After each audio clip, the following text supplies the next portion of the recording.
चाहे वो कितना भी बड़ा गाड़ी क्यों ना हो, जब वो नारियल देखता है तो वो वहाँ क्यों रुक जाता है? जगह की ऐसे अजीब नाम का क्या मतलब है? क्या माँ का पसंदीदा प्रसाद सिर्फ नारियल है या कुछ और? आज का ये वीडियो कुछ ज्ञात और अज्ञात तथ्यों पर आधारित केंदुझर जिला के घटगांव शहर स्थित माता तारिणी पर। ये जीवनटा किछि नुह तो बिना तो बिना तो बिना तो बिना ए दुनिया लागे सुना सुना सुना सुना सुना सुना। ए जीवनटा किछि नुहे तो बिना ला ला ला ला ला ला।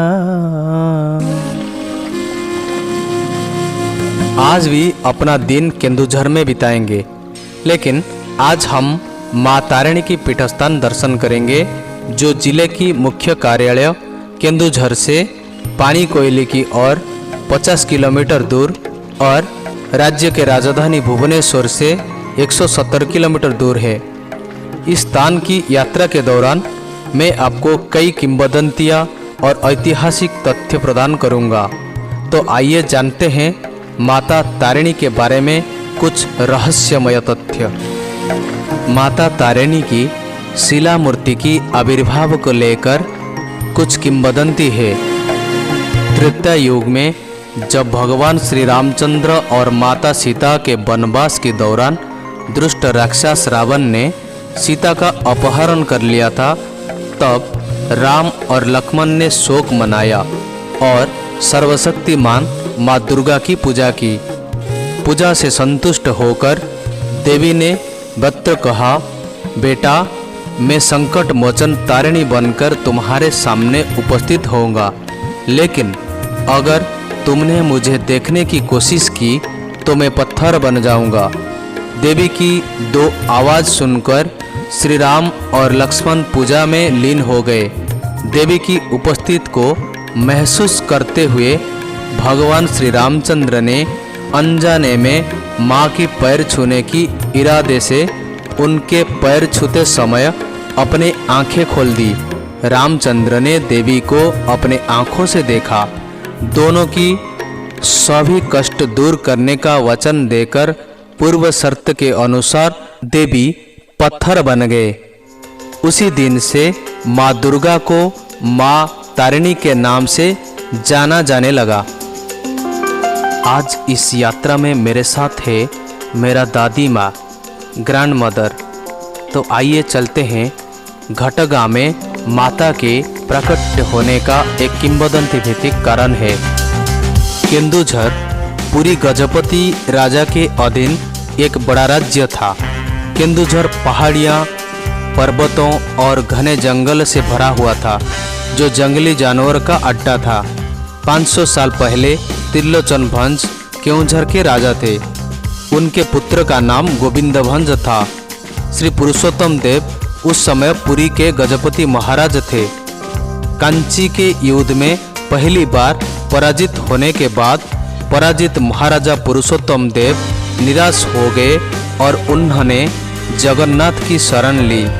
सेवक की पीड़ा को सहन नहीं कर सके जगन्नाथ। सपना हुआ, तुम फिर से कांची अभियान चलाओ, हम दोनों भाई इस युद्ध में तुम्हारा मदद करेंगे। इसके साथ हम घटगांव माँ तारिणी के मंदिर में पहुंच चुके हैं।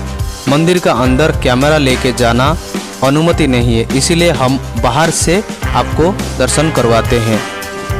याद रखना, कल सुबह हम बड़दंड में जिसके घर की छत पर अमर फूल को गिरते हुए देखेंगे, उसको इस युद्ध का सेनापति बनाना। इस युद्ध में तुम्हारा ही जीत होगी। यह देखकर राजा ने पहरेदारों को बुलाया और उससे घर के मालिक को अपने साथ लाने को कहा। घर का दरवाजा खटखटाने के बाद घर के रक्षक के रूप में बाहर आए केओंझर के सुअरवर दयाद गोविंद भंज, जो अपने पिता के साथ मतांतर के कारण केओंझर छोड़कर पुरी में रहने लगे थे, लेकिन उन्होंने कभी भी खुद को सही राजा के रूप में पेश नहीं किया था। अचानक द्वार के सामने राजरक्षक को देखकर युवराज गोविंद भंज को कुछ संदेह हुआ।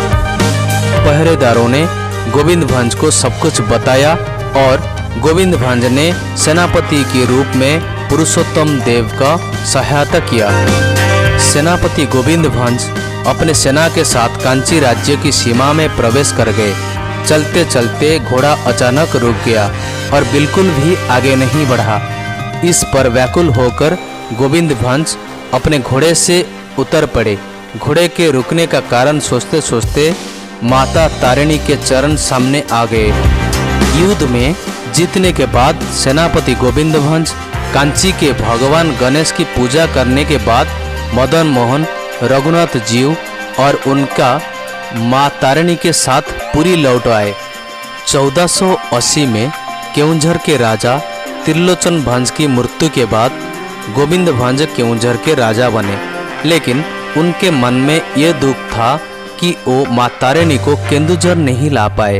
वो ये सब पुरुषोत्तम देव को बताए, लेकिन पुरुषोत्तम देव ने कहा कि कैसे लेके जाओगे माँ को, माँ पाताल से निकली हुई है। लेकिन गोविंद भंज ने माँ तारिणी की भक्त था, इसीलिए माता की करुणा हुई और गोविंद भंज ने माँ को लेके जाने का सारे बंदोबस्त किया। ये बात हुआ कि गोविंद भंज जाते समय माँ को पीछे मुड़ के नहीं देखेगा, लेकिन कुछ दूरी जाने के बाद पीछे से कुछ आवाज़ नहीं आया। इसीलिए गोविंद भंज ने पीछे घूमते हुए देखा तो बातों के हिसाब से माँ ने पाषाण बन गए और इसी स्थान पर पाषाण बन गए। देहुरी लोग प्राकृतिक सौंदर्य से परिपूर्ण घने जंगल में रहकर यथासंभव माँ की आराधना करते थे, लेकिन समय समय पर जब उपासक के परिवार में किसी का जन्म होता था या मृत्यु हो जाती थी तो माता की पूजा बाधित होता था। राजा गोविंद भंज जंगल में इस चिंता को लेकर भटक रहे थे। माँ की पूजा के लिए कहाँ से ब्राह्मणों लाएंगे? भक्त की कठिनाई देखकर माँ तारिणी ने स्वप्नादेश दिया। गाय के उपले को माटी घट से भरकर अपने पीठस्थान के पास केसर के पेड़ के शाखा पर बांध दो। देहुरी पूजा के अंत में प्रतिदिन उस समय पूजा का जल छिंचड़े। अशुद्धि के समय वो एक कटोरी में थोड़ा सा घी लेकर पिएगा और उस कटोरी में थोड़ा सा घी डुबाकर अपने सिर पर छिड़केगा। इससे वो अशुद्धता रहित होकर मेरी पूजा कर सकेगा। उस दिन से घाट बांधने के कारण माता के स्थान को घटगां कहा जाता है। माँ का पसंदीदा भोजन है नारियल और केला भी है।